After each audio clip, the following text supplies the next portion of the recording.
what the 49ers should do with their second round pick, in your opinion. What do you think?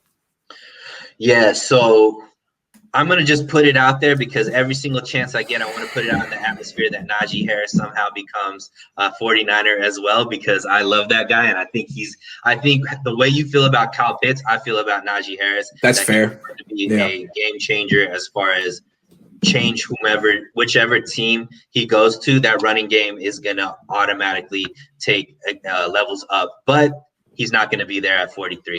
So there's a couple of people that I think Javonte Williams out of North Carolina is a running back that could fit. I don't think he's one of those bruiser running backs. He's kind of short. He's 5'10", but he's 220, so he's around the same weight as Wilson Jr. Good blocker, not as fast, but he hasn't taken a lot of bumps in college because he was sharing the backfield with another running back that should be drafted pretty high. So he already knows how to be in a rotation, so he might be there. Another guy that I really like is Javon Holland out of Oregon. So he's a safety. It was my high school. Here's my high school. Oh, really? Oh, yeah, really? It was my high school.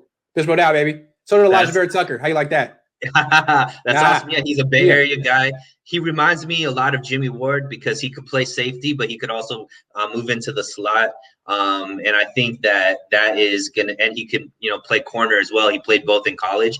I think that he has that it factor. I know when you talk about cornerbacks, Grant, you always talk about the confidence factor. This kid had it when he was like 6, 7, 8 years old. He was doing interviews talking about how he was the greatest and all this kind of stuff. I think that his versatility and as a DB, as a safety, and the style of play that he plays, people talk about him being the next Budda Baker. I think that he could be a really good fit in as a second round pick.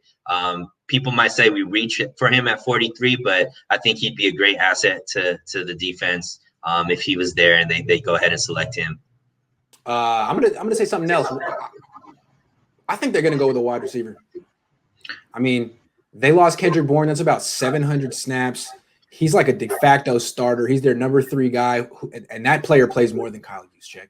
And you look at Debo, like you can't count on him to play a full season. If he does, great. Brandon Ayuk also missed 4 games. I think they need a wide receiver. They love drafting wide receivers. They could stand pat at 43. They could trade up again like they did last year. It worked out so well and get someone like Kadarius Toney. I wouldn't be surprised if they did that. It's a possibility. I mean, especially if they get a young quarterback. I just find it.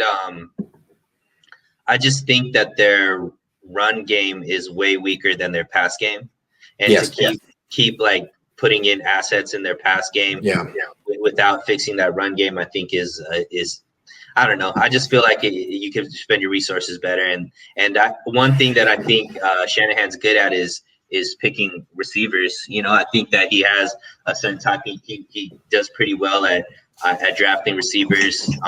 So only thing I would say is I think it's tougher to find a good receiver outside the top 100 than a good running back. That's the only thing. Like you can find great wide receivers at 43, great ones, and you can also find great running backs at 43. At 100, those receivers usually are gone. Sometimes they're there though. That's it though. But do they need another star receiver that's going to Or do they just need like a slot guy they could get on day 3? That's true.